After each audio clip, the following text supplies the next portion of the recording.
10 minute में पूरे खानदान का टिफिन बनाने वाली देवरानी। यह है शर्माज हाउस और यहाँ रहती है शर्मा जी की फैमिली। आइए मैं आपको शर्मा जी की फैमिली के घर के अंदर ले चलता हूँ। अरे अरे, आप लोग इतने सारे लोगों को देखकर घबराना मत।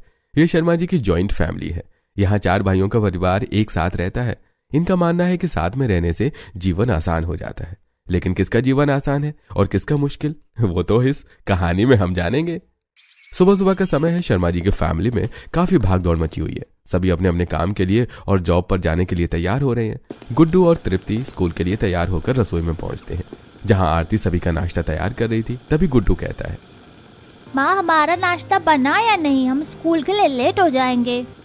हाँ गुड्डू, बस बना ही रही हूँ। बड़ी माँ, कल आप मेरा टिफिन रखना भूल गई थी, मुझे भूखे रहना पड़ा। हाँ बेटा, इतने सारे टिफिन बनाने थे इसीलिए मैं भूल गई, लेकिन आज मैं सबका टिफिन बना दूंगी, तुम लोग चिंता मत करो।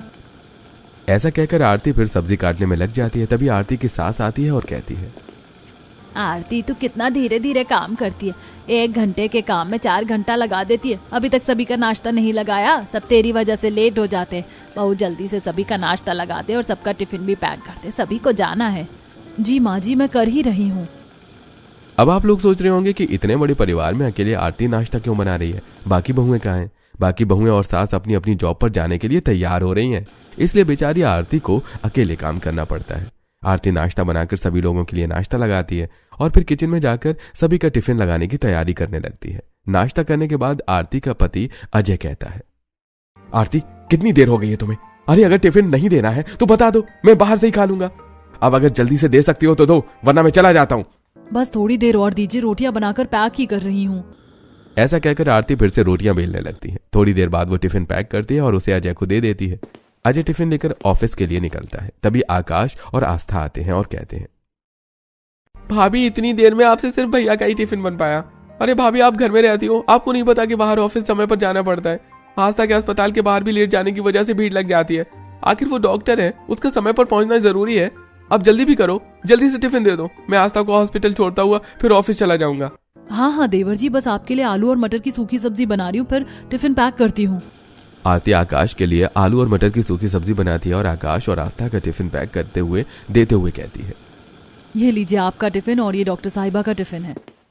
वो दोनों भी टिफिन लेकर चले जाते हैं। तभी अनिकेत वहां आता है और गुस्सा होते हुए कहता है, भाभी आप मेरा और अरुणा का टिफिन देने में हमेशा ही देर करती हो। रहने दो, मैं बाहर से ही खाना खा लूंगा और अरुणा भी कैंटीन से खा लेगी। अरे नहीं नहीं देवर जी, बस हो ही गया। दरअसल आप लोगों को आलू के पराठे और चटनी चाहिए थी, तो बस आलूओं को उबालने और छीलने में देर हो गई थोड़ी। ये रहा आपका और देवरानी जी का टिफिन। ऐसे ही आरती अपने बाकी देवर और देवरानियों का टिफिन पैक करके एक के बाद एक सभी को दे देती है। अब आरती को बहुत भूख लग रही थी। वो अपने मन में सोचती है, मेरी नंदे अभी कॉलेज के लिए तैयार नहीं हुई है, ऐसा करती हूँ कि मैं पहले कुछ खा लेती हूँ, मुझे बहुत भूख लग रही है, उसके बाद उनका टिफिन तैयार करके दे दूंगी। यही सोचकर आरती डाइनिंग टेबल पर बैठकर नाश्ता करते हुए अपने मन में सोचती है, हे भगवान, इतना बड़ा परिवार है और इतने लोगों का नाश्ता देना और फिर सबको टिफिन देना कितना बड़ा काम है। कोई भी मेरी मदद नहीं करता, ऊपर से मुझ पर गुस्सा करते हैं वो अलग। पता नहीं कब इस घर में दूसरी बहू आएगी और मुझे आराम मिलेगा। ऐसा सोचते हुए आरती खाना खा रही थी। तभी उसकी सास अनीता आती है और कहती है, अरे बहू, मैं अपने एनजीओ के ऑफिस के लिए निकल रही हूँ, मेरा टिफिन तो रहने ही दे। वैसे भी तू समय पर तो नाश्ता दे नहीं सकती, अगर मैं तेरे चक्कर में रुकी तो मुझे देर हो जाएगी। मैं 4 बजे वापस आकर खाना खा लूंगी, लेकिन सबके कपड़े धो लेना और घर की सफाई भी कर लेना। माँ जी, बस आपका दाल चावल बन गया और मैं टमाटर की चटनी बनाने जा रही थी। मुझे भी बहुत भूख लग रही थी तो सोचा पहले खाना खा लूं। आप थोड़ी देर रुक जाइए, मैं आपको बनाकर दे देती हूँ। अनीता आरती की नहीं सुनती और वो चली जाती है। अब आरती नाश्ता करने के बाद अपनी नंदों को भी टिफिन देती है। वो लोग भी कॉलेज के लिए निकल जाती हैं। फिर आरती रसोई में जाती है और सारे बर्तन इकट्ठा करके सिंक में ले जाकर रखती है और बर्तन धोती है। उसके बाद वो पूरे घर में झाड़ू लगाती है, सभी के कपड़े इकट्ठा करके कपड़े धोती है और छत पर फैलाने के लिए जाती है। तो वहीं पड़ोस की शीला अपनी छत पर बाल बनाते हुए आरती को देखकर कहती है, आरती बहन कैसी हो तुम? बहुत दिनों से दिखाई नहीं दी। हाँ हाँ शीला बहन, मैं तो अच्छी हूँ, बस काम से समय नहीं मिलता, इसीलिए तुमसे मिलना नहीं हुआ मेरा। अरे आरती बहन, इतने बड़े परिवार का काम तुम अकेले करती हो तो कहाँ से तुम्हें समय मिलेगा? मैं तो कहती हूँ कि तुम अपने पति से कहो कि वो तुम्हें लेकर अलग रहे, कम से कम तुम्हारे भी जीवन में सुकून आएगा। नहीं नहीं शीला बहन, हमारी फैमिली में सब में आपस में बड़ा प्रेम है, कोई किसी से अलग नहीं होना चाहता। रही काम की बात, वैसे मुझे तो मायके से ही काम करने की आदत है, इसीलिए मुझे कोई दिक्कत नहीं होती। अच्छा अब मैं चलती हूँ, मुझे और भी काम है। ऐसा कहकर आरती सीढ़ियों से उतरकर नीचे आ जाती है और अपने कमरे में जाकर थोड़ी देर आराम करती है। तभी आरती की चाची सास सुप्रिया वहां आती है और कहती है, अरे बहू शाम हो गई है, मुझे ठंड लग रही है, जरा एक कप चाय पिला दे। चाची जी थोड़ी देर पहले ही तो मैं कमरे में आराम करने के लिए आई हूँ, अभी सभी लोग आ जाएंगे तभी चाय बना दूंगी। अरे आरती बहू, तुझे तो पता है कि मेरी तबीयत ठीक नहीं रहती, लेकिन ऐसा लगता है कि तुम मुझे बीमार का कोई काम करना ही नहीं चाहती। रहने दे, मैं खुद ही अपने लिए चाय बना लूंगी। एक तो काम कहा चाय बनाने के लिए, उसको भी मना कर दिया। तभी अनीता भी एनजीओ से वापस आ जाती है और ये सब सुनकर कहती है, क्या बात है बहू, क्या तुझे एक कप चाय बनाना भी इतना भारी पड़ रहा है कि तूने उसके लिए सीधे ही मना कर दिया? नहीं नहीं माँ जी, ऐसी कोई बात नहीं है। वो दरअसल मैं बहुत थक गई थी, इसीलिए मैंने सोचा कि थोड़ी देर बाद बना दूंगी, लेकिन आप चिंता मत कीजिए, मैं अभी जाकर चाय बना देती हूँ। ऐसा कहकर आरती रसोई में जाती है और चाय बनाते हुए मन ही मन सोचती है, इतना बड़ा परिवार है और इतना सारा काम मुझे ही करना पड़ता है। जिसका काम नहीं करो उसी को बुरा लग जाता है। समझ नहीं आता कि मैं इस घर की बहू हूँ या काम वाली। यही सोचते हुए आरती अपनी चाची सास और सास के लिए चाय बनाती है और उन दोनों को ले जाकर देती है। तब तक घर के बाकी लोग भी आ जाते हैं। आरती फिर से रसोई में आती है और सभी के लिए फिर से चाय बनाती है और ले जाकर सभी को दे देती है। उनके साथ बैठकर वो खुद भी चाय पीती है और चाय पीते हुए कोमल कहती है, भाभी पता है आपको, आज मेरी सहेलियों ने मेरा सारा टिफिन खा लिया। वो कह रही थी कि आप बहुत ही स्वादिष्ट खाना बनाती हो। हाँ जेठानी जी, ये तो सही है, आज मेरे ऑफिस में भी सभी लोग बहुत तारीफ कर रहे थे आपके खाने की। लेकिन जेठानी जी, आप खाना तो बहुत धीरे धीरे बनाती हैं, कई बार तो मुझे सुबह टिफिन ले जाने को मिलता ही नहीं है। कितनी बार तो कहा है तुम लोगों को कि समय निकालकर अपनी जेठानी की मदद करवा लिया करो ताकि सबको समय पर टिफिन मिल जाए, लेकिन तुम हो कि सुनती ही नहीं। अरे माँ जी, जेठानी जी कोई जॉब थोड़ी ना करती हमारी तरह, हम सभी को तो टाइम पर ऑफिस जाना रहता है। अगर हम जेठानी जी की मदद करवाएंगे तो हमें देर हो जाएगी, बस इसीलिए हम उनकी मदद नहीं करवा पाते। अरे ठीक है, अब ये डिस्कशन हो गई हो तो अब किशन के रिश्ते के बारे में भी बात कर ले। पंडित जी उसके लिए कुछ लड़कियां बता रहे थे, ये रही उन लड़कियों की फोटो, तुम इनमें से देखकर एक लड़की पसंद कर लो तो हम बात कर लेते हैं। मैं तो कह रही थी कि हम अपने किशन के लिए कोई घरेलू लड़की लाएंगे ताकि वो आरती की काम में मदद कर सके। अगर घर में सभी लोग काम पर जाएंगे तो घर कौन संभालेगा? क्यों दीदी, आप बताओ कि मैं सही कह रही हूँ या नहीं? हाँ दीदी, आप बिल्कुल सही कह रही हो। मेरे किशन के लिए तो मुझे ऐसी लड़की चाहिए जो घर संभाले और आरती का काम में मदद करे। अरे भाई, मेरा दोस्त है नंदलाल, उसकी बेटी दीप्ति बड़ी ही अच्छी है, सारा घर संभालती है। अगर तुम कहो तो मैं उससे बात चलाऊं। हाँ, इसमें पूछने की क्या बात है, आप उन्हें खबर कर दीजिए, हम कल ही सभी लोग दीप्ति को देखने जाएंगे। अब अगले दिन सभी लोग दीप्ति को देखने उसके घर जाते हैं। दीप्ति सभी के लिए नाश्ता बनाकर लेकर आती है। सभी नाश्ता करते हैं, तब अनीता तारीफ करते हुए कहती है, दीप्ति बेटा, ये नाश्ता तुमने बनाया है? हाँ माँ जी, मैंने ही बनाया है। क्यों, अच्छा नहीं बना? अरे नहीं दीप्ति, तुमने बहुत अच्छा नाश्ता बनाया। ये अच्छी बात है कि तुम्हें अलग अलग तरह की चीजें बनाना आता है, क्योंकि हमारे परिवार में सभी को खाने का बहुत शौक है। वैसे बहन जी, आपकी बेटी हमें बहुत पसंद है, हमारी तरफ से ये रिश्ता पक्का समझो। इस तरह किशन और दीप्ति की शादी तय हो जाती है। धीरे धीरे समय बीतता है और 2 महीने के अंदर ही किशन और दीप्ति की धूमधाम से शादी हो जाती है और दीप्ति विदा होकर अपने ससुराल आ जाती है। गृह प्रवेश के बाद दीप्ति अपने कमरे में जाकर आराम करती है। अगली सुबह तैयार होकर वो अपनी सास के पास आती है और कहती है, माँ जी, आज मेरी पहली रसोई की रस्म है, तो ऐसा करती हूँ किचन में जाकर सभी के लिए नाश्ता बना लेती हूँ। अरे बहू, आज तेरा पहला दिन है, इसीलिए तुझे ज्यादा परेशान होने की जरूरत नहीं है। तेरा कुछ बनाने का मन है तो तू रसोई में जाकर सबके लिए हलवा बना ले, बाकी तेरी जेठानी है ना, वो तो सब कर ही लेगी। अपनी सास की बात सुनकर दीप्ति रसोई में जाती है तो देखती है कि आरती सभी का नाश्ता बना रही थी। तभी दीप्ति को देखकर आरती कहती है, अरे आओ देवरानी जी, मुझे पता है कि आपको अपनी पहली रसोई में कुछ मीठा बनाना होगा। देखिए, मैंने आपके लिए सूजी निकाल कर रख दी और सामने डब्बे में शक्कर है, आप मीठे में सूजी का हलवा बना लो। थैंक यू जेठानी जी, सबसे पहले मैं सूजी भून लेती हूँ। ऐसा कहकर दीप्ति सूजी का डब्बा उठाती है, एक कढ़ाई गैस पर रखती है और उसमें सूजी डालकर भूनने लगती है। तभी तानिया वहां आती है और कहती है, बड़ी मम्मी, जल्दी से मेरा टिफिन पैक कर दो, मुझे स्कूल के लिए देर हो रही है। और हाँ, 2 पराठे ज्यादा रखना, रोज खाना कम पड़ जाता है। मेरे दोस्त कहते हैं कि तुम्हारी बड़ी मम्मी बहुत ही स्वादिष्ट खाना बनाती है, इसीलिए वो सारा का सारा खाना खा जाते हैं और मुझे मिलता ही नहीं। हाँ बेटा, मैं बस बना ही रही हूँ, आज 2 पराठे पक्का ज्यादा रखूंगी। आरती तान्या के लिए टिफिन पैक कर रही होती है कि तभी आकाश और आस्था वहां आते हैं और आस्था कहती है, क्या जेठानी जी आप हर दिन देर कर देती हो, थोड़ा जल्दी टिफिन दे दिया करो ना, मैं पिछले 2 दिनों से अपने हॉस्पिटल में लेट पहुंच रही हूँ। हाँ आस्था बस हो ही गया, मैं तुम्हारा और आकाश का टिफिन पैक कर ही रही थी, अभी देती हूँ। अब वो जल्दी जल्दी आकाश और आस्था का भी टिफिन लगाकर उन्हें दे देती है। दीप्ति का सूजी का हलवा भी बन गया था, वो डाइनिंग टेबल पर लगा देती है। सभी लोग आते हैं और डाइनिंग टेबल पर बैठकर नाश्ते के साथ हलवा खाकर अपना टिफिन लेकर चले जाते हैं। तभी दीप्ति देखती है कि इतने बड़े परिवार को समय पर टिफिन देना आसान नहीं था। दीप्ति को चिंता करते देखकर आरती कहती है, क्या सोच रही हो देवरानी जी, यही ना कि इतने सारे लोगों को समय पर नाश्ता और टिफिन देना आसान नहीं है। हाँ जेठानी जी, बात तो आप सही कह रही हैं, लेकिन मुझे लगता है कि आप कुछ ज्यादा ही धीरे काम करती हैं। अगर जल्दी जल्दी काम किया जाए तो सारी चीजें समय पर हो सकती हैं। वो दोनों बातें ही कर रही थी कि तभी अनीता और आशा वहां पर आ जाती हैं और कहती हैं, हाँ दीप्ति बहू, बात तो तू सही कह रही है। मैंने आरती बहू को कितनी बार समझाया कि काम जल्दी जल्दी करने की आदत डालो, लेकिन उसे हर काम को धीरे धीरे ही करना होता है, इसीलिए कभी भी उसका काम समय पर पूरा नहीं होता। माँ जी, आप लोग हमेशा मुझे यही कहते हैं कि मैं धीरे धीरे काम करती हूँ, लेकिन ये तो कोई कहता ही नहीं कि मैं कितनी मेहनत करके कितना अच्छा खाना बनाती हूँ। बहू, ऐसे अच्छा खाना का क्या मतलब है कि तू किसी को समय पर टिफिन ही ना दे पाए। मैं तो कहती हूँ दीप्ति बहू, कल से खाना बनाने का काम तुम करना और घर की साफ सफाई और झाड़ू पोछे का काम आरती कर लिया करेगी, ताकि कम से कम समय पर सभी को नाश्ता और टिफिन तो मिल जाए। ठीक है माँ जी, अगर आपको मुझ पर इतना भरोसा है तो मैं आपका भरोसा बिल्कुल नहीं तोड़ूंगी। आप भी देखना कि मैं सबको कैसे समय पर नाश्ता और टिफिन देती हूँ। ये सुनकर बेचारी आरती को बहुत बुरा लगता है, लेकिन वो कहती भी क्या, ऐसे ही आज का दिन भी बीत जाता है।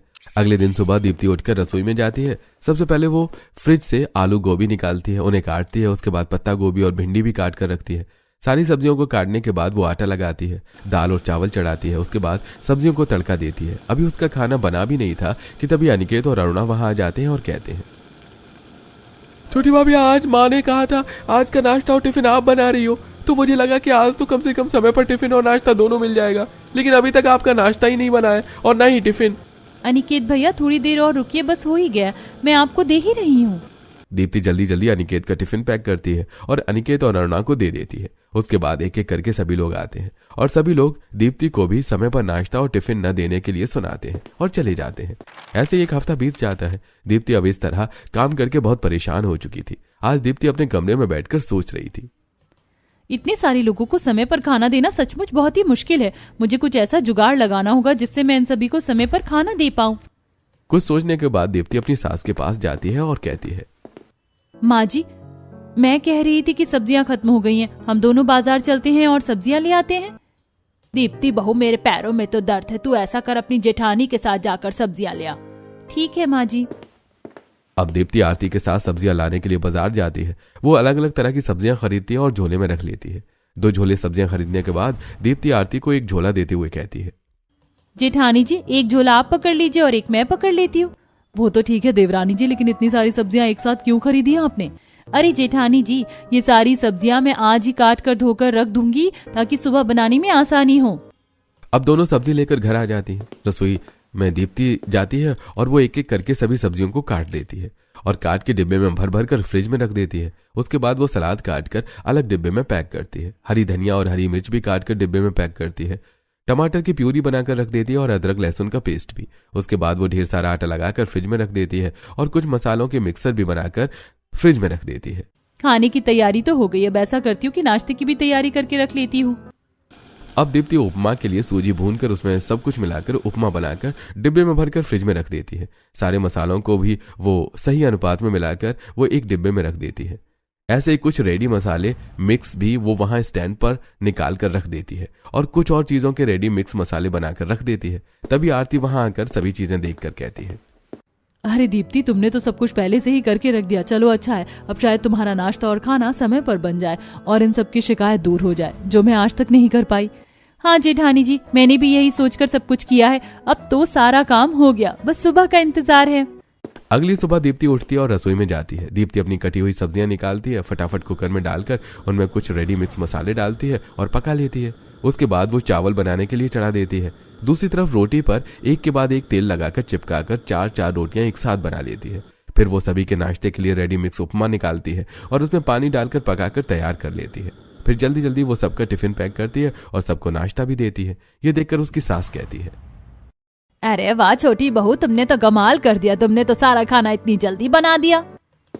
अनीता ऐसा कह ही रही थी कि सुप्रिया वहां पर आ जाती है और डाइनिंग टेबल साफ कर रही आरती को ताने मारते हुए कहती है, अरे दीप्ति बहू, मुझे भी नाश्ता दे दे। मेरी तो तबीयत ठीक नहीं रहती, लेकिन फिर भी बड़ी बहू ने आज तक मुझे समय पर नाश्ता नहीं दिया।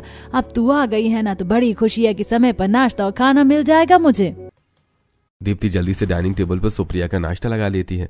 सभी लोग नाश्ते करने के बाद दीप्ति और आरती दोनों टेबल पर बैठकर नाश्ता करने लगती हैं।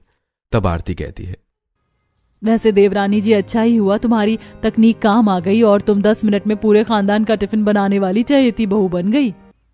अब शाम को जब सभी खाना खाने डाइनिंग टेबल पर बैठते हैं तो आकाश कहता है, दीप्ति कल मेरे टिफिन में छोले भटूरे रखना, काफी दिन हो गए मैं छोले भटूरे लेकर ऑफिस ही नहीं गया हूँ। और चाची मेरे टिफिन में आप मैगी और पास्ता रखना, मुझे वही खाना है। भाभी मेरे टिफिन में आप वेज सैंडविच रखना, कॉलेज में सभी लोग कल कुछ अच्छा लाने वाले हैं, मैंने पहले ही डिसाइड किया था कि मैं सैंडविच ही लेकर जाऊंगी। ठीक है, मैं तुम्हारे लिए वेज सैंडविच बना दूंगी और आप सभी बता दीजिए कि आपको कल नाश्ते में क्या चाहिए, मैं सब बना दूंगी। सभी लोग अपनी अपनी फरमाइशें दीप्ति को बता देते हैं। सब लोगों की बात सुनकर दीप्ति आरती से कहती है, जेठानी जी आप ऐसा कीजिए कि सभी लोगों को खाना परोसिए, तब तक मैं जाकर सभी के कल के नाश्ते और खाने की तैयारी करके रख देती हूँ। ऐसा कहकर दीप्ति रसोई में चली जाती है और आरती सभी को खाना परोसने लगती है।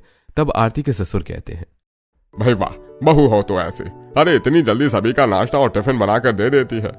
हाँ जी, जब से हमारी छोटी बहू आई है तब से समय पर नाश्ता और खाना ना मिलने की दिक्कत तो खत्म हो ही गई है।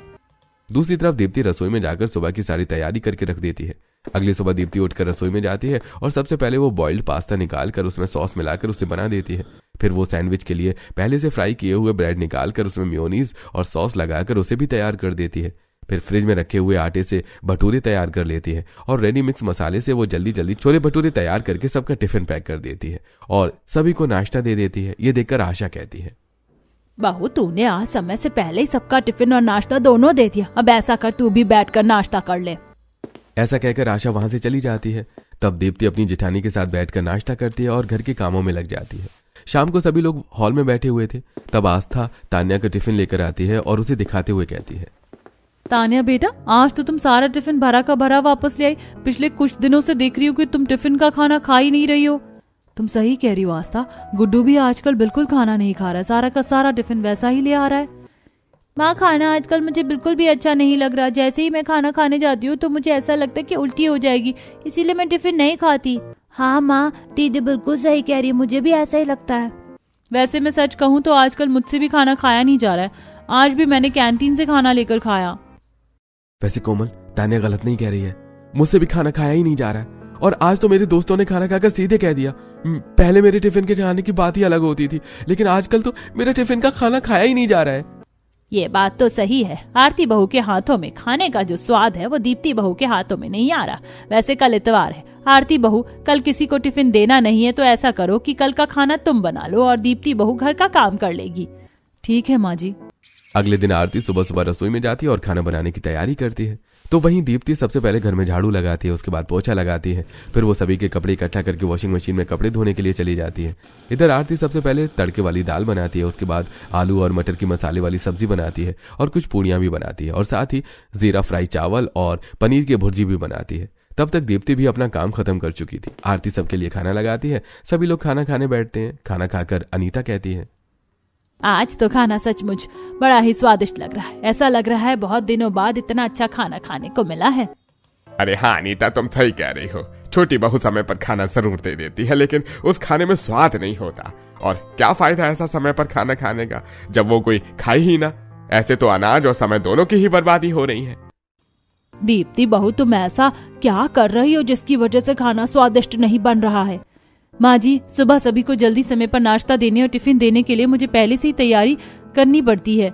सब्जियां काटकर फ्रिज में रखनी पड़ती है, टमाटर का पेस्ट बनाकर रखना पड़ता है, अदरक लहसुन का पेस्ट और रेडी मिक्स मसाले यूज करना पड़ता है, जिस वजह से मेरे खाने में टेस्ट नहीं आ पा रहा है।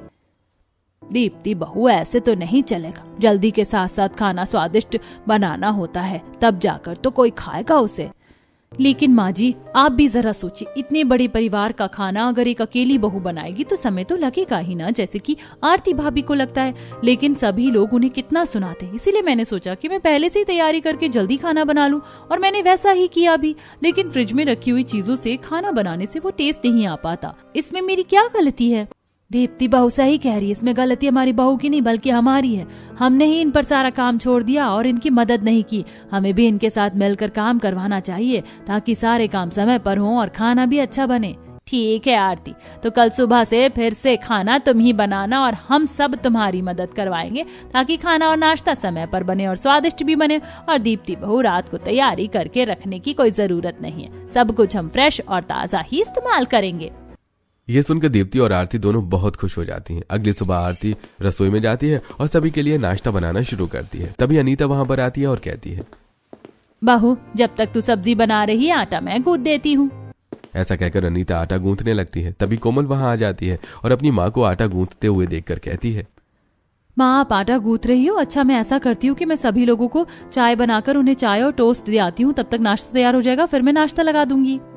ऐसा कहकर कोमल चाय चढ़ाती है तो वहीं आरती रोटी बनाने लगती है। तभी वहां पर दीप्ति आती है और कहती है, जेठानी जी लाइए, मैं सबका टिफिन जल्दी जल्दी पैक कर देती हूँ।